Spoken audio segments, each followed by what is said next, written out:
तुमच्या विरोधात check bounce केसमध्ये खटला भरला आहे का?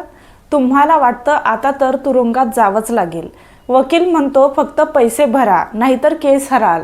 पण खरी गोष्ट सांगते, सेक्शन 138 मध्ये आरोपीकडे जिंकण्यासाठी भरपूर शस्त्र आहेत, जी वकील पण सांगत नाहीत. शेवटपर्यंत बघा, तुमच्या भविष्याचा प्रश्न आहे. पहा, चेक बाउन्स म्हटलं की शिक्षा, दंड, कोर्ट, पोलीस, लोक घाबरतात. पण सेक्शन 138 मध्ये एक नियम आहे. हे पूर्णपणे डॉक्युमेंट्सवर चालणारं स्पेशल क्रिमिनल केस आहे. आरोपीने काय केलं, काय बोललं, त्याने पैसे दिले की नाही याचा फक्त 20% प्रभाव आहे. 80% केस फिरते चेक कसा दिला, कधी दिला, का दिला, त्याचा पुरावा कोणाकडे आहे, नोटीस बरोबर आहे का, टाइम लिमिट पाळली आहे का, हे माहीत नसल्यामुळे 60% लोक घाईघाईत पैसे देतात. पण जरा थांबा, तुमच्याकडे 10 जबरदस्त डिफेन्स आहेत.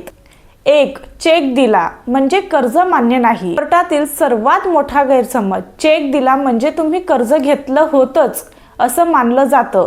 नाही, हे फक्त प्रिझम्पशन आहे.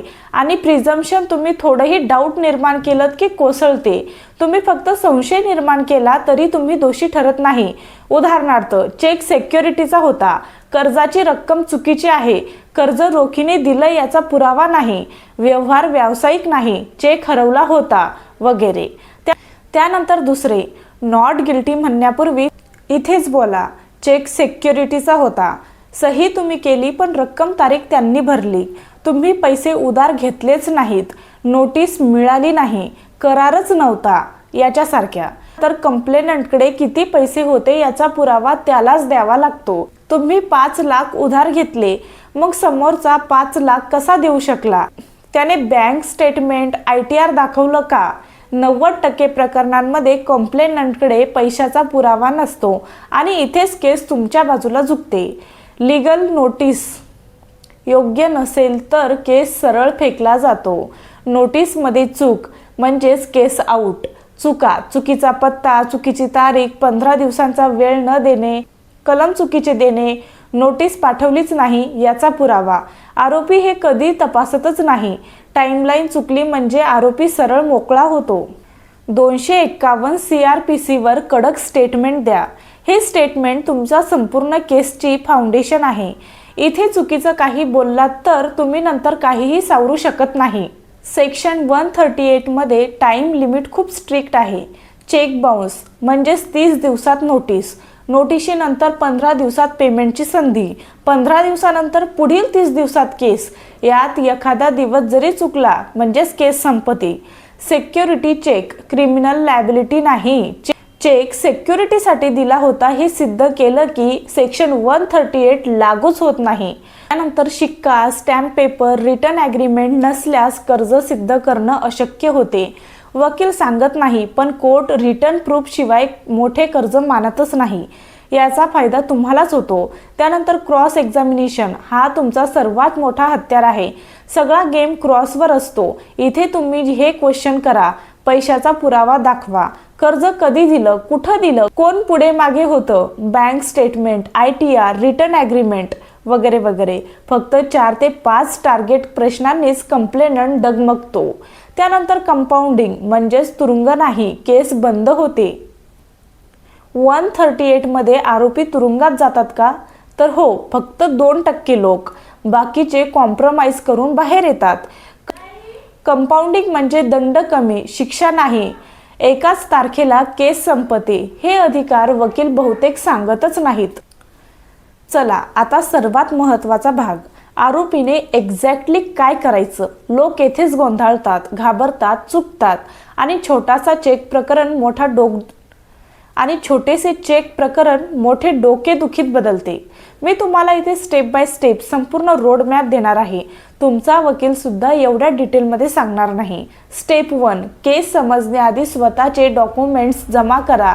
आरोपीची सगळ्यात मोठी चूक म्हणजे कोर्टात जाण्यापूर्वीच तो मागे पडतो, कारण त्याच्याकडे पुरावे नसतात. तुम्ही लगेच खालील पुरावे गोळा करा.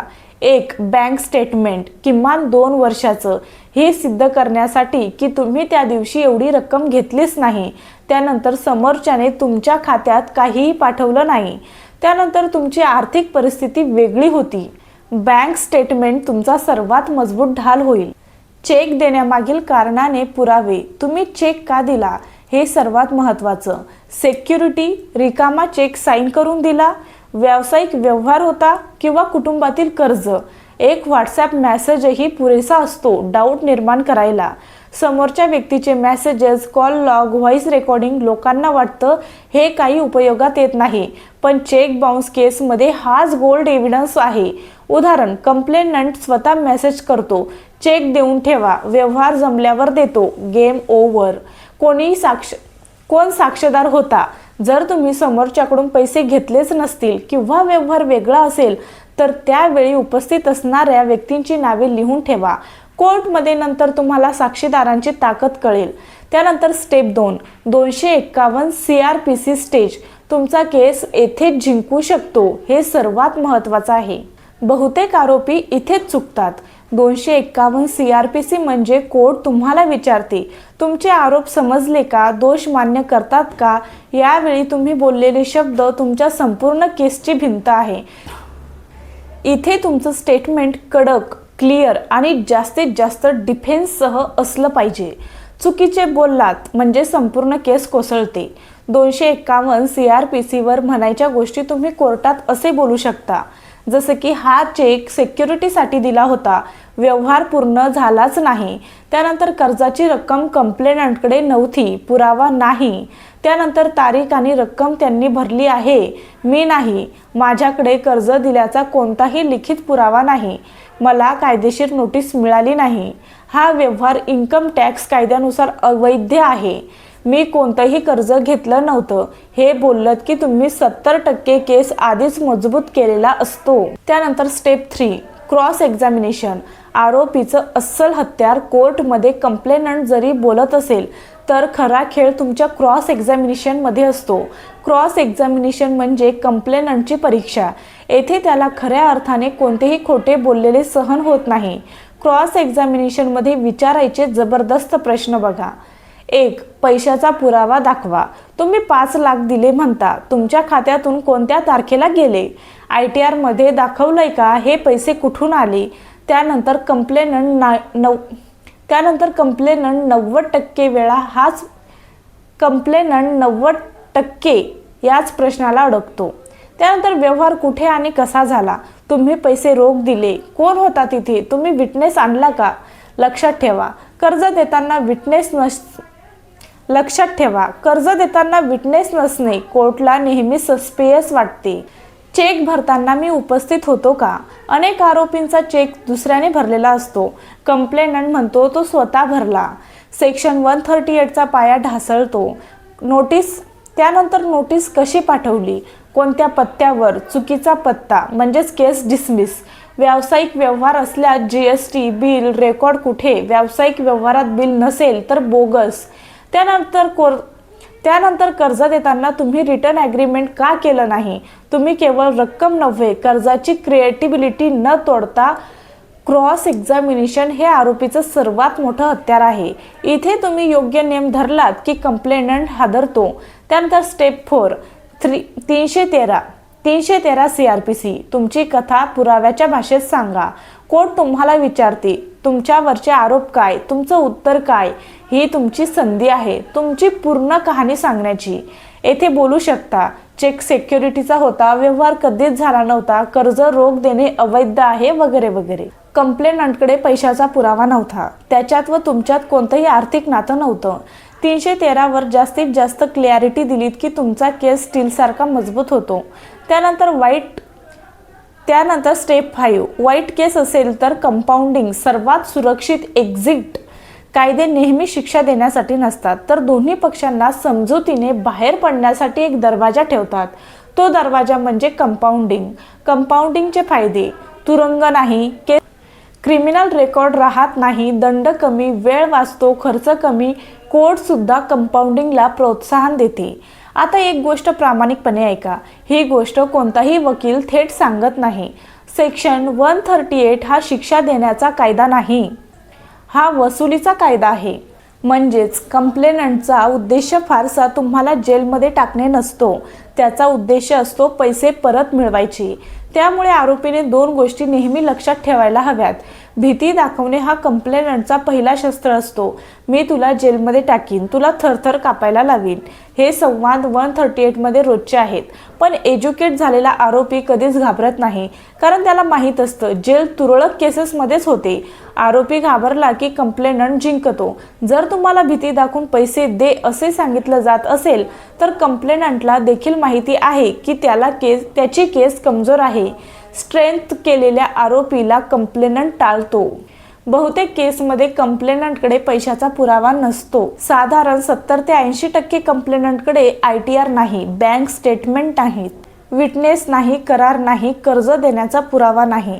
आणि अशा परिस्थितीत आरोपी मजबूत राहिला की केस आरोपी जिंकतो। आरोपी तुरुंगात का जात नाही? कारण सेक्शन 138 मध्ये तुम्हाला 15 दिवस संधी दिली जाते। कंपाऊंडिंगची मुभा असते। District court, session court appeal लगेच घेतो। त्यानंतर सुप्रीम कोर्टने जेल लास्ट ऑप्शन सांगितलेला आहे। जेल फक्त त्यालाच होती जो कोर्टात गैरहजर, अंधाधुंद पळतो, कॉम्प्रोमाइज नाकारतो, जजची बेइज्जती करतो। चांगला वागणारा, कायदा पाळणारा आरोपी तुरुंगात जाणं फार कठीण आहे। त्यानंतर एक कठीण सत्य बघा, सेक्शन 138 वाईट लोकांपेक्षा भोळ्या लोकांना जास्त फसवतं। ज्याने खरोखर पैसे घेतले तो आधीच पळतो, पण इनोसंट, चांगला घरचा, जबाबदार माणूस भयभीत होऊन मोठे पैसे देतो। मित्रांनो, आज आपण सेक्शन 138 चा अस्सल चेहरा पाहिला। हा कायदा तुमचं आयुष्य उद्ध्वस्त करण्यासाठी बनवलेला नाही, तर व्यवहारात प्रामाणिकपणा राहावा म्हणून तयार केलेला आहे। पण हा कायदा वापरून अनेक लोक धमकावतात, फसवतात, अज्ञानाचा फायदा घेतात। आणि याचा सर्वात मोठा बळी कोण? साधा सरळ घाबरणारा माणूस। पण आजपासून तुम्ही घाबरायचं नाही। तुम्हाला माहित आहे चेक दिला म्हणजे कर्ज सिद्ध होत नाही। तुम्हाला माहिती आहे कंप्लेनंटकडे पुरावा असायलाच हवा। तुम्हाला माहिती आहे टाइमलाईन चुकली की केस संपते। तुम्हाला माहिती आहे सिक्युरिटी चेकवर क्रिमिनल केस होत नाही। तुम्हाला माहिती आहे क्रॉस एक्झामिनेशन तुमचं सर्वात मोठं हत्यार आहे। तुम्हाला माहिती आहे कंपाऊंडिंग तुमची सुरक्षित एक्झिट आहे। आज तुम्ही फक्त आरोपी राहिलात नाही, आज तुम्ही कायद्याची विद्यार्थी झालात। सत्याचं हत्यार असतं ज्ञान, भीतीचं हत्यार असतं अज्ञान। आता तुमच्याकडे ज्ञान आहे म्हणून कुणीही तुम्हाला घाबरवू शकत नाही। पण लक्षात ठेवा, कायद्याच्या बाराखडीचा उद्देश फक्त एक आहे, सामान्य माणसाला कायदा हातात देणं, तुमचं आयुष्य सुरक्षित करणं आणि अन्यायाला ठाम उत्तर देणं। हा व्हिडिओ शेवटपर्यंत पाहिल्याबद्दल धन्यवाद।